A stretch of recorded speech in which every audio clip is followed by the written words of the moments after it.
But I guess we'll just get started. Good afternoon, everyone. My name is Daniel Cawrey. I am the founder of a company called Pactum. We work with financial services companies and blockchain companies. We do derivatives. My co-founder, Andrews, he's somewhere here. If you guys are interested in learning about managing risk on the blockchain, please come talk to me after this panel. I'm going to go ahead and let these panelists go ahead and introduce themselves. The topic is permission versus public blockchains or open blockchains. Catheryne?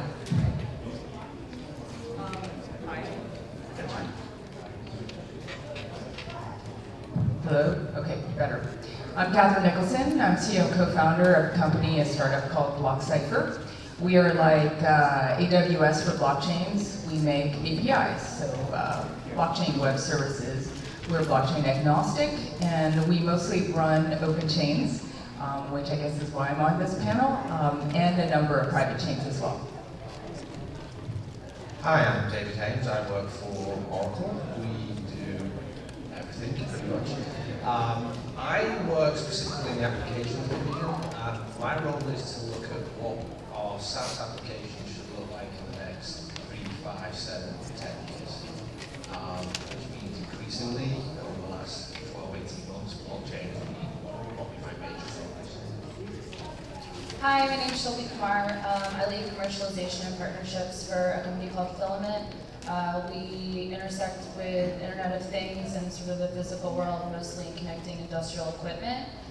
We are working on a protocol that leverages aspects of blockchain technology, and happy to speak more about it.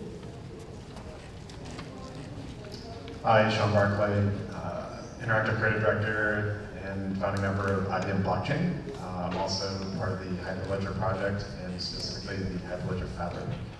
I have a very interesting job where I get a horizontal view of what's going on in IBM Blockchain and the Hyperledger project.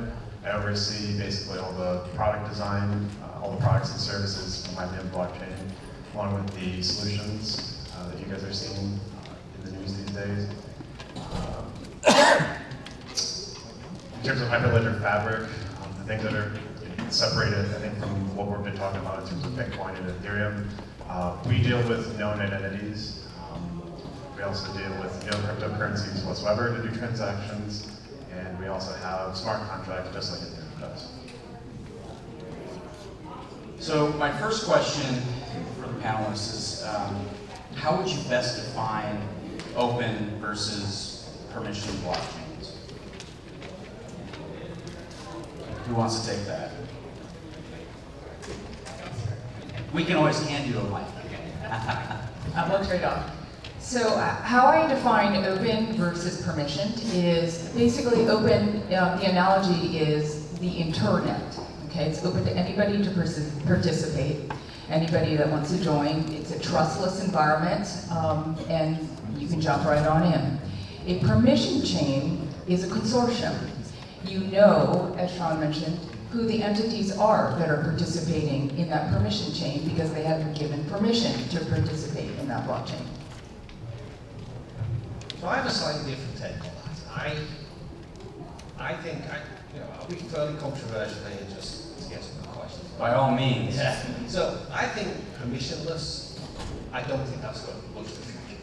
I think the use cases will become very, very different. So you dislike cryptocurrency? I'm not saying I dislike it. Personally, I love it, but I just don't think, professionally, I don't think it's going to happen. The reasons, one, the DAO hack. We cannot get a group of people with no committee leadership to make decisions. The Bitcoin, trying to figure out changes in the block size and how to get the throughput up has been going on for I don't know how long now. 3 years, thank you. 3 years. 3 years? And people say, Oracle's and IBM just slow. I mean, we're not quite as. So that's a problem. It's a problem to get consensus from the entire world, especially when some of that world maybe, I don't want to pick on any country because I'll offend people, but have bad intentions. There was a news article today, I don't know if anybody saw it. There's a company that produces hardware for Bitcoin mining. There's a backdoor, Bitmain I think they're called. There's a backdoor in the latest system machines which can stop mining. I mean, that's huge.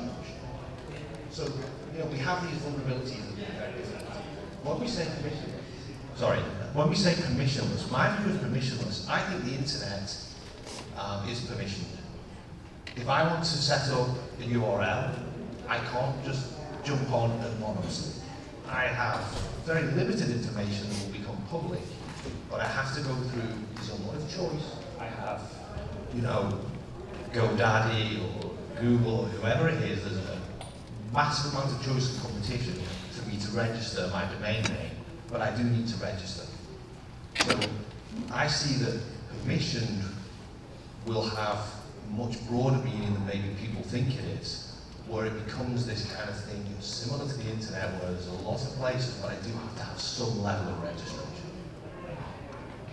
So Filament's perspective and sort of where we come from is also opinionated. I think it was a little bit less controversial. What we're representing is machines. So machines are we're gonna put devices into a mine for 10 years, and we have to trust that the contracts that we run on those devices will be maintained and trustable with no backdoors and no hacker access, and we have to have something that's reliable. So to date, the only thing that's battle tested and reliable is the Bitcoin blockchain, which is why we use it. So the idea of governance and sort of the human politics and organizational politics around decision making are fun to watch, and we sort of think of ourselves as spectators to the blockchain ecosystem. But what we're really looking for is something that we can put our machines into. I liked Jack's analogy. What we point that hash to, the identity of our devices, are these contracts valid, can they operate?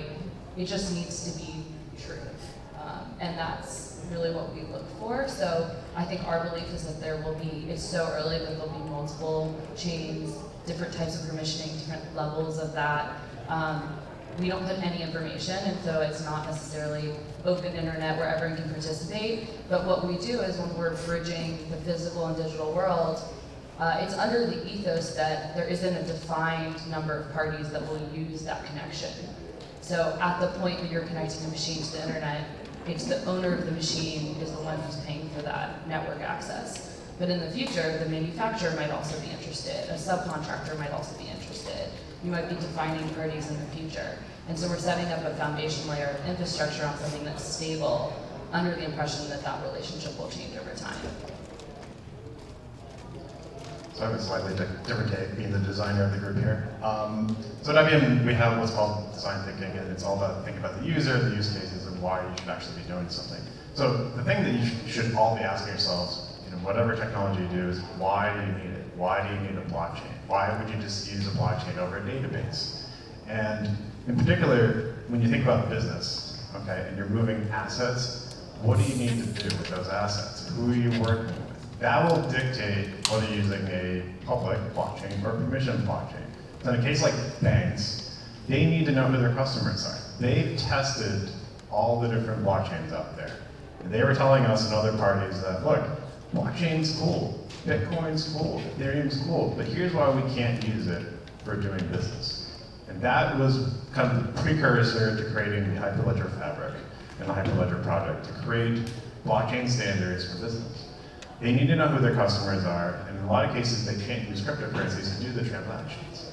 So they needed to also know who the parties are that are transacting in the network, so they needed a permission network set up to help facilitate that. I just want to make sure that Daniel asked a question on the definition between open and permission, not whether it's binary as the one or the other. I think that there is a coexistence between both of them, just like there is a coexistence between intranets and internets. And there will be applications which are much more inclined for permission blockchains, but there's undoubtedly a whole slew of applications that are much, much more elegant in an open blockchain. And so there will be a lot of coexistence between the two, and I think Filament can attest to that.